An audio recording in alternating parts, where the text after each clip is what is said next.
Bonjour et bienvenue, chers amis. Aujourd'hui, nous allons découvrir l'histoire vraie, incroyable et inspirante, d'un homme brillant que la société a un jour considéré comme aveugle. Sans plus attendre, découvrons son parcours exceptionnel. Au début, on voit un village. Un homme y travaille, les gens autour de lui annoncent que sa femme a donné naissance à un garçon. Fou de joie, il se rend d'abord à l'épicerie. D'habitude, il achète un quart de bouteille, mais, emporté par l'enthousiasme, il en achète une entière et parcourt le village en criant « J'ai un garçon, j'ai un garçon ».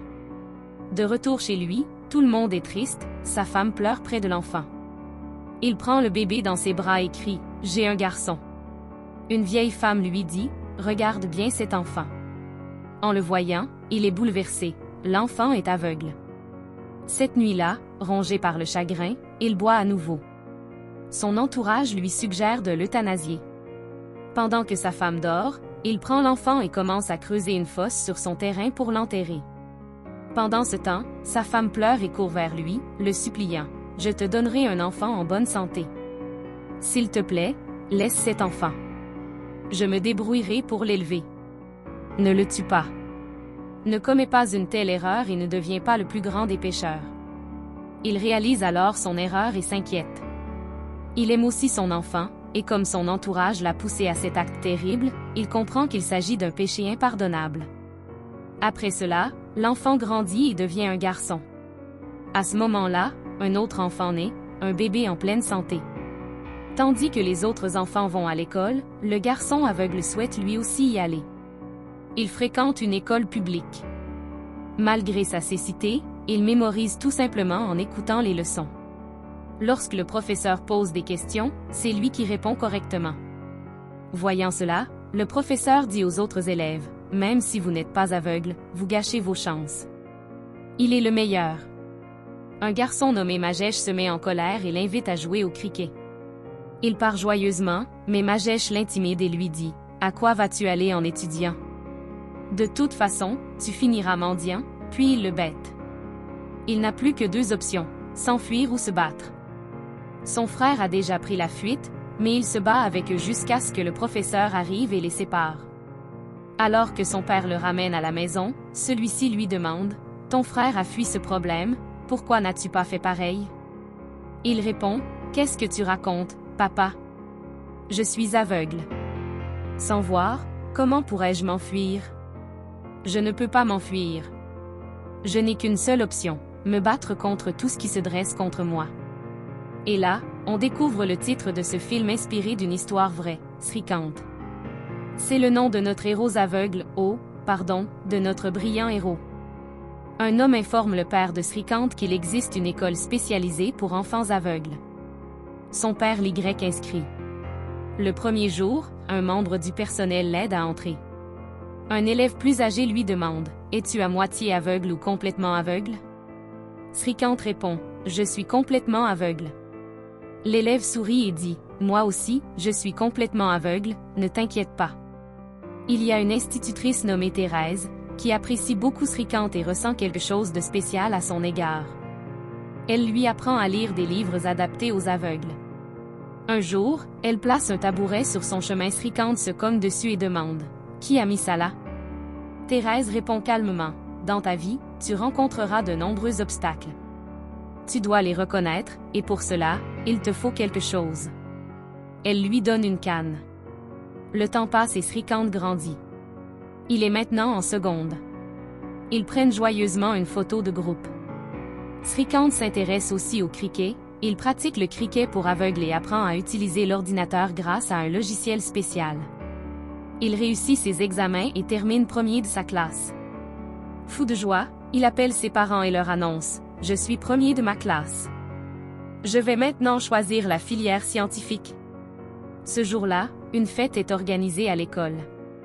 Pour l'occasion, la direction invite les investisseurs. Ils annoncent que le meilleur élève, Srikant, prononcera le discours de remerciement. Srikant s'approche du micro et déclare « Merci de financer nos études. Mais je ne peux vous remercier qu'à moitié, monsieur, car la moitié de la somme est prise par le directeur et la direction. Vous ne devriez recevoir que la moitié des remerciements, monsieur. Vous nous financez pour bien manger, mais la moitié de la journée, nous sentons le poulet rôti et finissons par manger végétarien.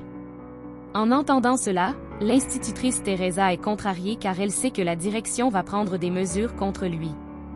Tous les enfants applaudissent et acclament bruyamment. Comme elle le craignait, la direction le met à la porte en lui disant « Comment oses-tu dire ça sur scène? Tu ne peux rien faire.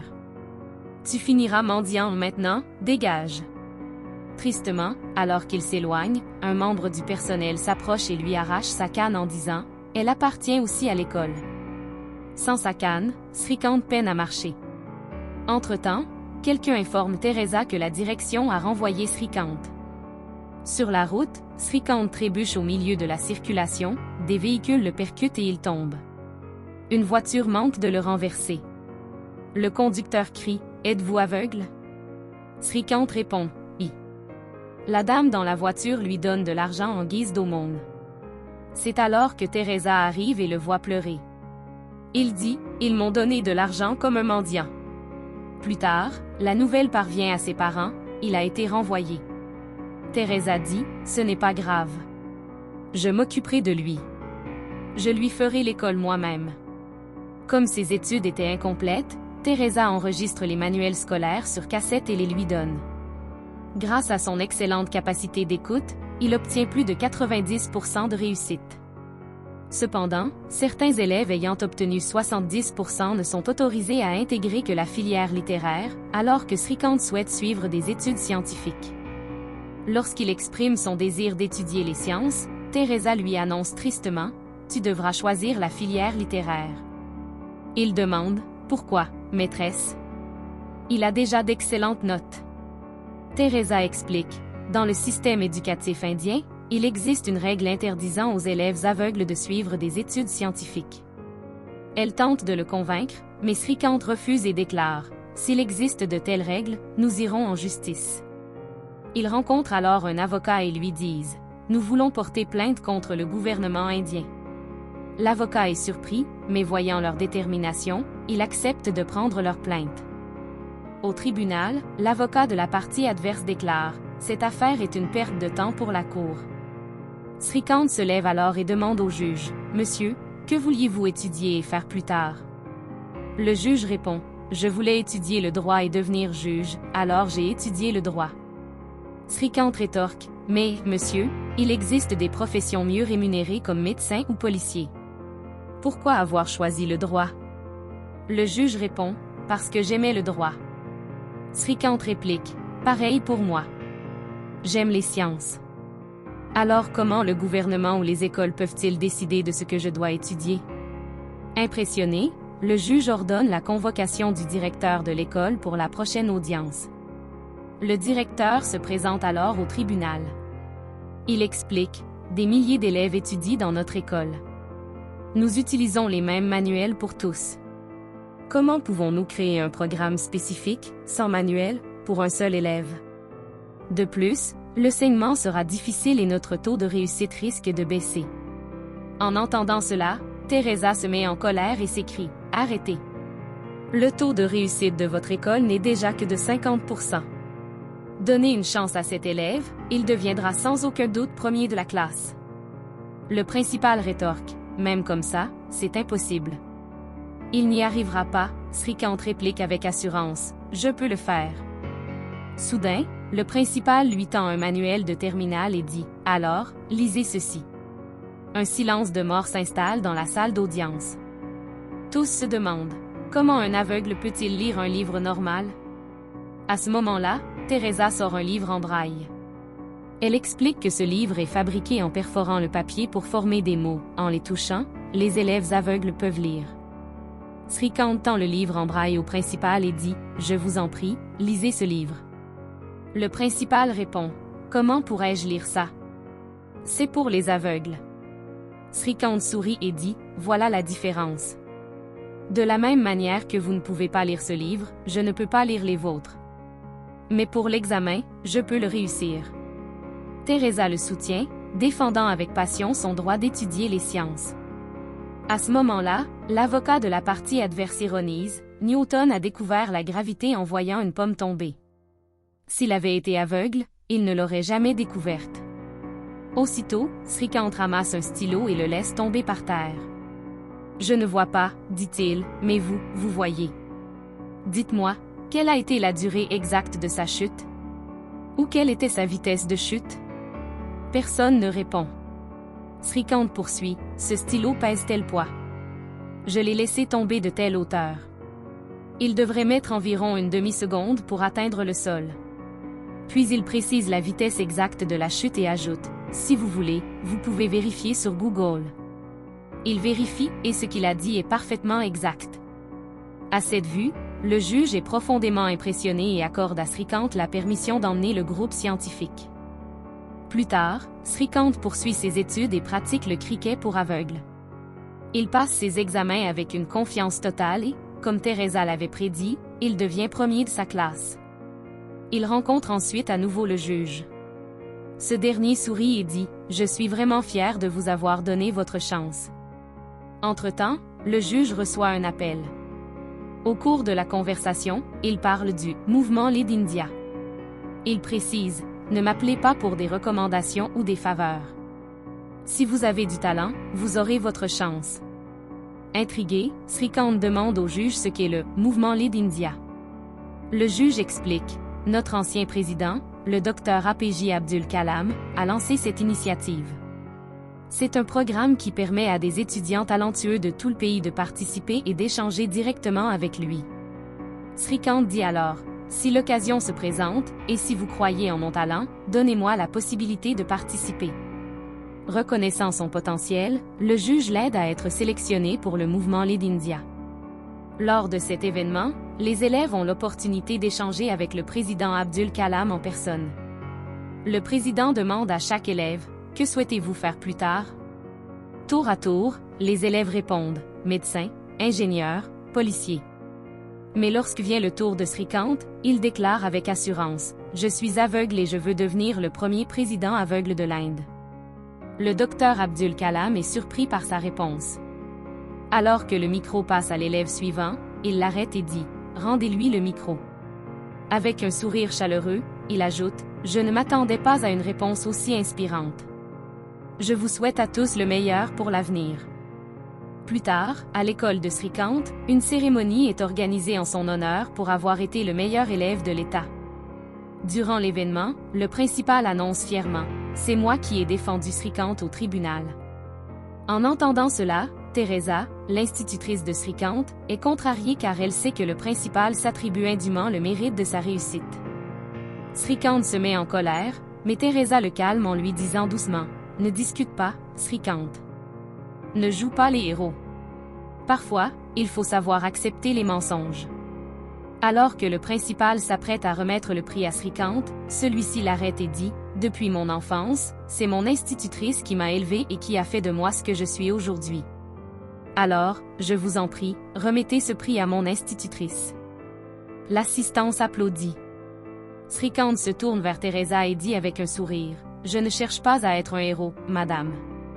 C'est moi le héros de cette histoire. » Quelque temps plus tard, une équipe nationale de cricket pour aveugles est créée, sur le modèle de la Coupe du Monde classique, mais réservée aux joueurs malvoyants. Srikant joua exceptionnellement bien et fut sélectionné pour représenter l'Inde.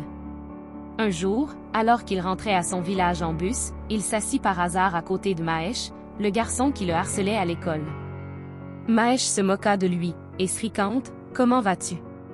En ville, tu travailles ou tu mendis maintenant? » Quelques instants plus tard, le contrôleur vint encaisser le billet.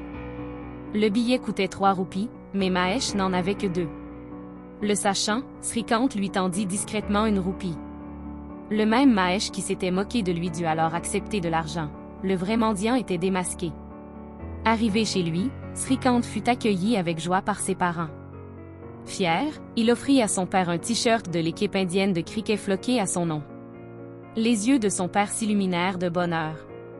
Il se rendit directement au magasin d'alcool, mais cette fois, au lieu de demander 25 centimes, il demanda une bouteille entière en criant fièrement, « Mon fils va jouer pour l'équipe indienne de cricket. » En entendant cela, sa mère fut submergée par l'émotion et laissa couler des larmes de joie. Srikant continua de s'entraîner assidûment avec l'équipe, Et tout se passait bien jusqu'à ce qu'il reçoive un appel de son enseignante, Teresa. Elle lui rappela que la prochaine étape était l'université. Srikant souhaitait étudier à l'IIT, Institut indien de technologie, mais sa candidature avait été rejetée en raison de sa cécité. Teresa demanda, « Que devons-nous faire maintenant? Devons-nous retourner au tribunal? » Mais Srikant répondit calmement, « Non, madame. Chaque fois que nous allons au tribunal, c'est trop long. Je ne veux pas perdre mon temps à faire mes preuves. Y a-t-il une autre solution? » Teresa réfléchit un instant et suggéra, « Pourquoi ne pas postuler dans des universités étrangères? Les universités étrangères se soucient de chaque étudiant. Elles préparent même du matériel pédagogique adapté aux étudiants aveugles. » Srikant acquiesça et lui dit, « Postule dans toutes les meilleures universités étrangères. » Teresa expliqua alors, « Il y a un problème. Si tu pars étudier à l'étranger, tu ne pourras plus jouer pour l'équipe nationale indienne de cricket. Tu devras abandonner ce sport. » Sans hésiter, Srikant répondit, « Si les universités indiennes ne veulent pas de moi, alors je ne veux pas de cette équipe. » Il rendit son maillot et quitta l'équipe. Il commença à passer plusieurs entretiens par visioconférence. Son assurance et son intelligence impressionnèrent tout le monde. Il répondit à chaque question avec aisance et fut bientôt admis au MIT, Massachusetts Institute of Technology, l'une des universités les plus prestigieuses au monde, où même les millionnaires ne peuvent pas acheter une place par des dons. La sélection des étudiants se fait uniquement sur la base du talent. Bien que Srikant ait été accepté, il n'avait pas les moyens de payer le billet d'avion, le séjour et ses frais de subsistance. Alors que tout semblait perdu, une organisation privée reconnut son talent et accepta de financer l'intégralité de ses dépenses. Le jour de son départ, Teresa l'accompagna à l'aéroport. Tentant de dissimuler ses émotions, elle dit en plaisantant, « Allez-y. À partir de maintenant, je me débrouillerai. » Mais Srikant sourit et dit, « Maître, je suis peut-être aveugle, mais vous m'avez si bien enseigné que je peux sentir quand quelqu'un pleure. » Teresa ne put plus retenir ses larmes. Cependant, la vie n'est pas toujours facile pour les personnes handicapées. À l'aéroport, un autre problème l'attendait. Alors qu'il s'apprêtait à embarquer, un membre du personnel de la compagnie aérienne l'arrêta et lui dit, « Monsieur, conformément au règlement, les passagers aveugles doivent être accompagnés. » Srikant demanda, « Comment puis-je trouver quelqu'un à la dernière minute? Je dois intégrer l'une des plus grandes universités du monde. Je vous en prie, faites-moi une faveur. » Mais le personnel refusa et lui rendit son billet et son passeport. N'ayant pas d'autre choix, Srikant se tourna vers les passagers dans la file d'attente et leur demanda si quelqu'un pouvait se porter garant pour lui, mais personne n'accepta. Découragé, il s'assit dans la salle d'attente. Beaucoup auraient abandonné, porté plainte et seraient rentrés chez eux, mais pas Srikant. Il remarqua que les sièges de la salle d'attente étaient disposés exactement comme ceux d'un avion. Avant de venir à l'aéroport, il avait étudié minutieusement la configuration de l'appareil, la disposition des sièges, les issues de secours et même l'emplacement du bouton d'appel de l'hôtesse de l'air. Il se leva et commença à agir. Il se fraya un chemin entre les rangées de sièges, indiqua précisément où il souhaitait s'asseoir et dit au personnel, « Vous voyez, c'est comme ça que je vais embarquer et trouver ma place. Pourquoi aurais-je besoin d'aide? » Le personnel fut stupéfait. Alors qu'il tentait de réexpliquer les règles, une femme qui se tenait à proximité intervint. « Monsieur, vous bloquez ma place. Veuillez vous déplacer pour que je puisse m'asseoir. » Elle se coordonna avec Srikant pour lui témoigner son soutien. Les personnes présentes, impressionnées par son assurance, se mirent à applaudir. Touché par l'émotion, le personnel finit par l'autoriser à embarquer. Srikant arriva à destination sain et sauf et intégra le MIT. Dès son premier jour, il réalisa qu'il était le seul étudiant aveugle de toute l'université. Pourtant, l'établissement avait déjà préparé tous ses manuels scolaires en braille et dans des formats adaptés. Non seulement l'université, mais aussi les infrastructures de la ville l'émerveillèrent. Au feu de circulation, des boutons spéciaux étaient prévus pour les personnes aveugles. Une simple pression suffisait à faire passer le feu au rouge, arrêtant ainsi la circulation pour permettre aux piétons malvoyants de traverser en toute sécurité. Les étudiants du MIT étaient accueillants et solidaires. Srikant s'était fait 2 amis proches et aimait participer à des courses et autres activités avec eux. Un jour, il trouva une batte de baseball et demanda « Qu'est-ce que c'est ?» Ses amis rirent et lui expliquèrent les règles du jeu. Sur le ton de la plaisanterie, ils dirent « Ne nous dis pas que tu vas jouer au baseball maintenant. » Mais Srikant sourit et répondit « Pourquoi pas? Je vais jouer. » Rapidement, il excella. L'entraîneur de baseball le remarqua et lui dit « J'ai besoin de joueurs comme toi dans mon équipe. » Pendant ce temps, en Inde, une jeune femme nommée Swati priait à l'église. Elle lut un article dans un magazine étranger dont la couverture racontait l'histoire de Srikant. Profondément touchée par ses exploits et sa personnalité, elle tomba sous son charme. Curieuse, elle chercha son nom en ligne, trouva ses coordonnées et lui envoya une demande d'amis. Lorsque les amis de Srikant virent la demande, ils le taquinèrent. « Dis donc, tu as reçu une demande d'amis d'une belle indienne. On devrait l'accepter ?» Srikant sourit et répondit « Renseignez-vous d'abord sur elle. » Après s'être assuré de son identité, il accepta sa demande. Son téléphone possédait une fonction spéciale permettant de lire les messages à voix haute, et il commença à discuter avec elle. Leurs conversations devinrent plus fréquentes et plus profondes. Lorsque Srikant lui demanda comment elle le connaissait, Swati répondit « J'ai lu votre histoire dans un magazine, ainsi que votre procès contre le gouvernement. Je suis vraiment impressionnée. » Un jour, elle lui envoya un message « Je viens dans votre pays pour poursuivre mes études. » Srikant était ravi. Bien que son université soit loin de la sienne, cela ne le dérangeait pas de faire le long voyage pour la voir. Swati venait le chercher et ils exploraient la ville ensemble. Les gens étaient émerveillés par son talent et prenaient des photos avec lui. Au fil du temps, leur amitié se transforma en amour. Ils dansaient ensemble, et un jour, Swati l'embrassa même. Srikant avait trouvé l'amour. Il termina ses études majeures de sa promotion et reçut de nombreuses offres d'emploi de grandes entreprises internationales, assorties de salaires très élevés. Fou de joie, il appela son enseignante, Teresa, pour lui annoncer la nouvelle. Elle le félicita et lui demanda « Tu ne veux pas rentrer en Inde ?» Srikant répondit « Pourquoi le ferais-je, madame? J'ai tout le confort ici et un excellent salaire.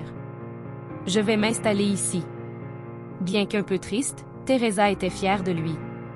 Mais Swati, sa petite amie, dit « Si tu t'installes ici, tu ne seras qu'une personne de plus qui a réalisé son rêve. Mais si tu retournes en Inde, tu seras un exemple pour beaucoup d'autres comme toi. Réfléchis-y. » Ces paroles l'ont profondément touché. Après mûre réflexion, Srikant a décliné toutes ses offres d'emploi et a décidé de rentrer en Inde. À son retour, il a longuement réfléchi à la suite de son parcours. Il a décidé d'aider les personnes comme lui, les malvoyants désireux d'apprendre l'informatique. Sachant qu'il existait des logiciels spécialement conçus pour les aveugles, il a décidé d'ouvrir un centre de formation informatique. Lorsqu'il s'est renseigné avec Teresa sur la location d'un local, le prix proposé par l'agent immobilier était exorbitant. Teresa a alors décidé d'utiliser la terrasse de sa maison pour lancer le centre. Srikant a plaisanté, « Je vais l'appeler Centre informatique Srikant. » Teresa a ri et a répondu, « Je t'ai donné l'idée et l'endroit, mais mon nom n'y figurera pas. » Finalement, Srikant a inscrit le nom de Teresa sur l'enseigne. Au début, de nombreux élèves venaient se former, mais avec le temps, il n'en restait plus que 2. Malgré leurs efforts, la société les rejetait toujours à cause de leur cécité. Face à cette situation, Teresa a déclaré « Il faut créer des emplois pour les personnes aveugles. » Srikant acquiesça « Très bien, alors créons une entreprise. » Lors d'une cérémonie spéciale, la direction invita Srikant à la surprise générale, sachant qu'Abdul Kalam Sir l'admirait. À sa vue, Kalam Sir lui adressa un sourire chaleureux et l'invita à monter sur scène. S'adressant à l'assistance, le docteur Kalam Sir déclara avec fierté « J'ai rencontré ce jeune homme il y a des années. À l'époque, il m'avait confié vouloir devenir le premier président aveugle de l'Inde. J'étais stupéfait. Il n'avait peut-être pas la vue, mais j'ai perçu la vision qui l'habitait. C'est le véritable héros de l'Inde. » Srikant, assis à ses côtés, murmura « Je ne suis plus un héros, monsieur. Je me sens comme un moins que rien. » Kalam Sir le regarda avec inquiétude et demanda « Que se passe-t-il » Srikant expliqua tristement. J'ai démarché de nombreuses entreprises pour leur proposer d'embaucher des personnes aveugles, mais elles ont toutes refusé. J'ai même lancé une petite entreprise de fabrication de sacs biodégradables, mais les petits fournisseurs ont rejeté nos produits à cause de notre cécité. Les grandes entreprises sont prêtes à passer de grosses commandes, mais nous n'avons pas les capacités de production de masse. Monsieur Kalam réfléchit un instant et dit, « Je peux vous donner un peu d'argent pour démarrer votre entreprise, mais je ne peux pas être votre seul investisseur. Trouvez d'autres personnes, et je contribuerai avec mes économies. Promettez-moi simplement que vous ferez le bien autour de vous. » Il sourit et ajouta, « Soyez bon, faites le bien. » Encouragé par ces paroles, Srikant commença à rencontrer des investisseurs. Finalement, il fit la connaissance d'un riche homme d'affaires nommé Mahendran, qui cherchait un projet porteur de sens dans lequel investir. Mahendran le rencontra par simple politesse, mais finit par écouter son idée de fabrication de sacs biodégradables. Mahendran demanda, « Avez-vous fait des recherches approfondies à ce sujet? » Srikant répondit avec assurance, « Oui, monsieur. Nous avons effectué toutes les recherches nécessaires, et le projet est prometteur. » « Avez-vous des investisseurs en Inde? » demanda Mahendran. « Oui, » répondit Srikant. « En fait, une personne m'a déjà remis un chèque, l'épargne de toute une vie, soit 25 lakhs. »« Qui est-ce? » demanda Mahendran, curieux. Srikant sourit et dit, « Notre ancien président, le docteur Abdul Kalam. » À ces mots, Mahendran fut stupéfait. Impressionné par son assurance, il décida d'investir et s'enquit du projet. Srikant lui montra une vieille usine abandonnée et lui expliqua comment il pourrait l'utiliser. Alors qu'il mettait en marche une machine à l'intérieur, Srikant détecta immédiatement un problème au simple bruit. Surpris par sa perspicacité, Mahendran rit lorsque Srikant lui fit remarquer « Le filtre à air de votre voiture n'a pas été changé. » Mahendran demanda « De quel investissement avez-vous besoin? » Srikant répondit nonchalamment « Seulement 4 crores. » Sous le choc, Mahendran freina brusquement. À cet instant, quelques mendiants aveugles s'approchèrent de la voiture, demandant de l'argent. Alors que Mahendran s'apprêtait à leur donner 10 roupies, Srikant l'arrêta, prit le billet et leur dit « Nous ne pouvons pas vous donner d'argent, mais je peux vous offrir un travail. Voulez-vous vous joindre à nous? » Les mendiants acceptèrent avec joie. Srikant se tourna alors vers Mahendran et dit avec un sourire « Tu m'as déjà donné 10 roupies. Alors, quand me donneras-tu les 3 crores 99 lakhs 99 999 roupies restantes? » Mahendran fut de nouveau stupéfait, non seulement par son esprit, mais aussi par son assurance. Ils fondèrent l'entreprise ensemble, employant à parts égales des personnes aveugles et voyantes. C'était la seule condition de Srikant pour les investisseurs, et ceux qui l'acceptèrent furent accueillis chaleureusement. L'entreprise connut une croissance rapide, enchaînant les commandes importantes et réalisant de beaux bénéfices. Mais bientôt, un problème surgit. Le gouvernement coupa l'électricité de leur usine. Après enquête, ils découvrirent que l'ancien propriétaire du bâtiment avait laissé des factures d'électricité impayées, et avec les intérêts, le total s'élevait désormais à 125 crores. Ils tentèrent de raisonner avec le fonctionnaire, mais celui-ci insista, « Vous devez payer. » Pendant la dispute, un employé apporta le café et reconnut Srikant. Les larmes aux yeux, il dit, « Monsieur, pourquoi êtes-vous là? Mon fils est aveugle lui aussi. Il rêvait d'étudier les sciences, et grâce à votre combat contre le gouvernement, il peut maintenant le faire. Merci, monsieur. Vous êtes un véritable ange gardien. » Touché par cette scène, le fonctionnaire prit conscience de l'importance du travail accompli par Srikant. Il dit doucement, « Je vous donne 1 an pour régler la dette, et j'annule également toutes les pénalités. Ce n'était pas la faute de votre entreprise, mais celle de l'ancien propriétaire. » Comblés de joie, Srikant et Mahendran se mirent au travail avec encore plus d'ardeur. Déterminés et honnêtes, ils réalisèrent d'énormes bénéfices et finirent par rembourser l'intégralité de la somme, apurant ainsi toutes leurs dettes. La notoriété de Srikant grandissant, les journalistes vinrent l'interviewer. Teresa expliqua également les efforts qu'il avait déployés pour atteindre ce niveau. Au cours de l'interview, un journaliste félicita Mahendran. « Même si l'idée venait de Srikant, c'est vous qui êtes devenu le véritable héros en y investissant. » À ce moment précis, Mahendran reçut un appel urgent et quitta les lieux. Srikant, ignorant tout cela, s'inquiéta de l'absence de réponse de Mahendran à la question du journaliste. Entre-temps, Mahesh, qui avait harcelé Srikant durant leurs années d'école, vint postuler à un emploi. Srikant le présenta au journaliste. Plus tard, le personnel demanda « Quel travail devrions-nous donner à Mahesh ?» Furieux, Srikant répondit « Il n'a pas de travail ici. Dites-lui que je ne peux pas lui donner l'aumône. » Tous, y compris Mahendran, trouvèrent Srikant arrogant. Mahendran et Teresa lui demandèrent « Pourquoi agis-tu ainsi ?» Il te harcelait à l'école, mais maintenant il a changé. Srikant répliqua « Ce n'est pas suffisant. Ils doivent souffrir davantage car ils m'ont fait tant de mal. » Srikant commença à penser que, puisque Mahendran était le seul investisseur, tout le monde le félicitait. Il se dit que s'il attirait d'autres investisseurs, Mahendran ne serait plus qu'un parmi tant d'autres, et que Srikant lui-même passerait pour un héros. Alors, Srikant déclara « Nous devons créer une autre entreprise immédiatement. » Mahendran lui conseilla « Pourquoi se presser? Notre entreprise actuelle est encore en pleine croissance. Laissons-la se développer pendant au moins 1 an. » Mais Srikant refusa et dit « J'ai déjà un investisseur. » Tous deux rencontrèrent Reddy, qui prêta plusieurs millions de roupies à Srikant et lui céda son ancienne usine, comptant sur le remboursement de la somme sous 6 mois.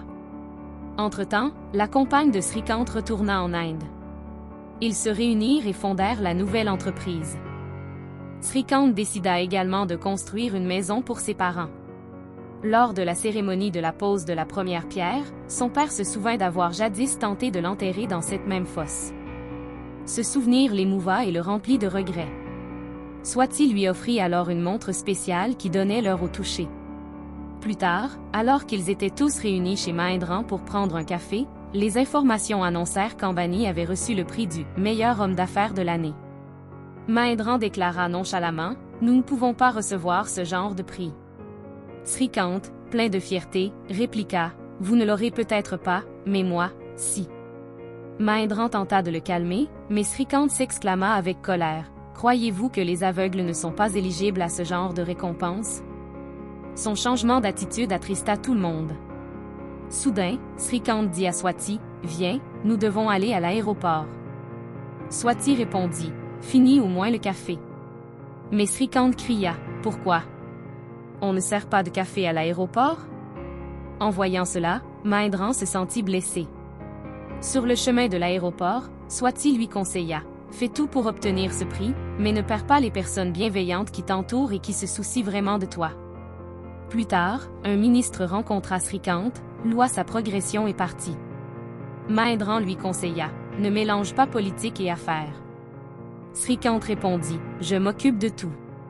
Avec le soutien du ministre, nous pouvons croître plus vite. » Mahendran dit « Jusqu'à présent, tu as suivi la bonne voie avec de bonnes idées, mais maintenant tu t'égares et tu cherches des raccourcis. » Srikant répliqua « Ne sois pas jaloux de ma réussite. Parfois, en Inde, il faut prendre des raccourcis pour progresser plus vite. » 6 mois plus tard, Reddy appela Srikant, mais celui-ci ignora ses appels. Reddy contacta alors Mahendran pour se renseigner sur Srikant. Lorsque Mahendran le confronta, Srikant dit à Reddy au téléphone « Si tu continues à me mettre la pression comme ça, je me suiciderai et je te dénoncerai. » En entendant cela, Mahendran fut choqué et en informa Teresa. Entre-temps, le ministre invita Srikant à une cérémonie d'inauguration. Reddy se rendit également à l'usine de Srikant, mais les gardes de sécurité, agissant sur les ordres de ce dernier, lui refusèrent l'entrée. Reddy s'écria « C'est mon entreprise. J'y ai investi. Pourquoi m'en empêchez-vous? » Les gardes appelèrent Srikant, qui raccrocha et informa le ministre. Ce dernier ordonna à la police locale d'arrêter Reddy. Peu après, Mahendran arriva, arrêta la police, fit entrer Reddy et le convainquit de patienter.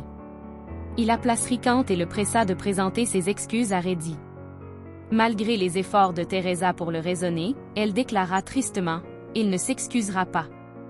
Il a toujours galéré, il ne sait pas qui se soucie vraiment de lui. » Plus tard, Teresa rencontra Srikant et lui dit « Ton ami fait tout cela parce qu'il tient vraiment à toi. » Mais Srikant répondit « Désormais, je ne veux plus de l'attention de personne, pas même de la tienne. » Alors qu'elle feignait de partir, elle glissa une chaise devant lui, le faisant trébucher.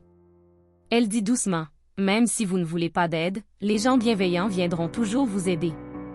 Ne vous détruisez pas par arrogance. Redevenez comme avant, cette attitude ne vous sied pas. » Srikant prit ses paroles à cœur. Ensuite, la ministre invita Srikant avec beaucoup de respect et lui proposa de se présenter aux prochaines élections. Srikant demanda, « Me donnez-vous cette chance grâce à mon talent et à ma réussite, ou parce que vous espérez gagner des voix en exploitant ma cécité? » La ministre répondit, « Je connais beaucoup d'hommes d'affaires prospères, mais je vous offre cette opportunité en raison de votre cécité. » Srikant déclara fermement, « Si vous me proposez cela à cause de ma cécité, je n'en veux pas. » Alors qu'il s'apprêtait à partir, le ministre lui dit, « Je vous raccompagne. » Srikant répondit, « Non, je sais maintenant où je vais. J'irai seul. » Il se remémora ses beaux souvenirs avec Teresa et Mahendran. Il alla d'abord voir Teresa, en larmes, et s'excusa. Elle le prit dans ses bras et le consola. Puis il retrouva Mahendran et s'excusa à son tour. Sur le ton de la plaisanterie, Mahendran dit, « Je ne vous entends pas », et Srikant s'écria, « Pardon. » Ils s'étreignirent en riant. Ensuite, ils rencontrèrent Reddy et remboursèrent la totalité de la somme, intérêts compris. Ils avaient vendu leurs actions à Tata à un bon prix. Srikant étant redevenu un homme d'affaires prospère, il reçut le prix du meilleur homme d'affaires dans une catégorie spéciale. Lors de la remise du prix, Srikant a déclaré, « Même si je suis aveugle, je vois mes rêves. Beaucoup d'entre vous éprouvent de la pitié en voyant des personnes comme moi. Mais si l'occasion se présente, nous pouvons changer le monde. Je remercie mes parents car de nombreux enfants comme moi ont été euthanasiés, mais mes parents ont refusé. Je remercie également mon enseignante Teresa, qui m'a bien élevée, et mon ami Mahendran, qui m'a accompagné jusqu'ici tout en restant humblement dans l'ombre. Et ma bien-aimée Swati, qui m'a toujours donné les bons conseils au bon moment. Devenir un homme d'affaires prospère et remporter ce prix n'est pas l'essentiel. Ce qui compte vraiment, c'est de reconnaître et de célébrer des personnes comme l'enseignante Teresa et mon ami Mahendran, qui guident et soutiennent des personnes comme nous. En Inde, seulement 2% de la population est aveugle, mais je crois que les 98% restants le sont parce qu'ils ne voient pas notre valeur intrinsèque. Ce prix était mon rêve, mais il m'a été décerné dans une catégorie spéciale. Qu'est-ce que cela signifie? Le monde des affaires repose sur les idées. Pour avoir des idées, point besoin Dieu. Jugez-moi sur mon talent, pas sur ma cécité. Si vous pensez que je mérite un prix dans une catégorie générale, je continuerai à travailler dur jusqu'à l'obtenir. Je ne veux pas de pitié, je veux l'égalité. Avec respect, Srikant rendit le prix. Finalement, on vit le véritable Abdul Kalam parler de Srikant sur scène. L'histoire s'achevait en montrant le véritable héros, Srikant, figurant dans le magazine « Les 30 plus grands hommes d'affaires de moins de 30 ans ». Il avait également reçu un prix de jeune entrepreneur prometteur à l'étranger, et pourtant son rêve ultime restait le même, devenir un jour président. Tout ce que Srikant a toujours voulu, c'est l'égalité des chances. Il n'a jamais souhaité la pitié, seulement une chance de faire ses preuves. C'est ce qui a fait son succès. Le rôle de Teresa était interprété par l'actrice Jyotika dans la vie réelle. Jyotika et son mari, Suriya, sont des acteurs indiens célèbres. Au-delà de leur notoriété, ils ont fondé la fondation Agaram, qui offre une éducation gratuite aux enfants défavorisés. Nombre de ces anciens élèves occupent aujourd'hui des postes à responsabilité à l'étranger, médecins, ingénieurs et enseignants au sein de la même fondation. Des personnes du monde entier font des dons pour soutenir leur mission, qui consiste à aider les plus démunis à réussir grâce à l'éducation. Suriya et Jyotika sont profondément convaincus que l'éducation est la seule arme capable de changer le monde.